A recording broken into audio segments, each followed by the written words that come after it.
Tingginya biaya yang dikenakan untuk mengikuti sertifikasi menyebabkan jumlah sopir angkutan pariwisata di Bali yang memiliki sertifikasi masih minim.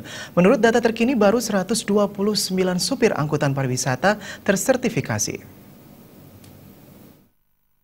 Ketua Organda Bali Ketut Edi Dharma Putra mengakui hingga saat ini jumlah sopir angkutan pariwisata mengantongi sertifikasi masih minim.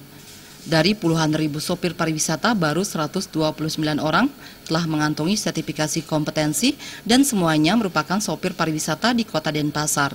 Sedangkan sopir pariwisata di kabupaten lainnya seperti Badung, Gianyar, dan Tabanan belum mengantongi sertifikasi kompetensi. Ketut Edi Dharma Putra menjelaskan masih minimnya sopir pariwisata mengantongi sertifikasi kompetensi karena terkendala masalah biaya yang cukup tinggi. Edi Dharma Putra meminta pemerintah berpartisipasi aktif meringankan beban sopir pariwisata dalam melakukan sertifikasi agar mereka lebih profesional.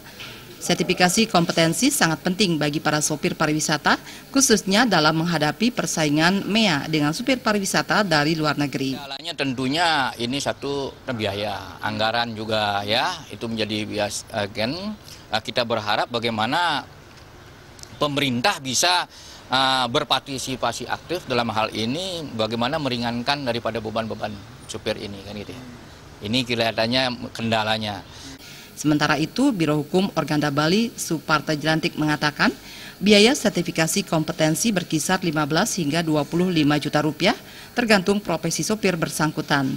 Dalam sertifikasi, sopir diberikan pendidikan tentang pemahaman budaya dan adat istiadat, etika mengemudi, bahasa asing, dan pemanfaatan teknologi informasi.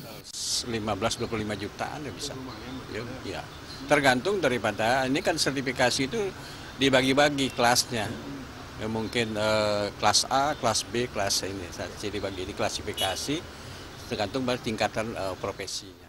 Suparta Jelantik menambahkan pihaknya di Organda Bali terus melakukan langkah sosialisasi ke kabupaten kota tentang pentingnya sertifikasi kompetensi bagi sopir. Sertifikasi merupakan upaya agar para supir, khususnya supir angkutan pariwisata, mampu menjelaskan budaya dan objek wisata Bali secara benar. Harapannya, pengemudi pariwisata yang telah mengantongi sertifikasi akan mampu bersaing di pasar bebas. Suparyana dan Anggaratan.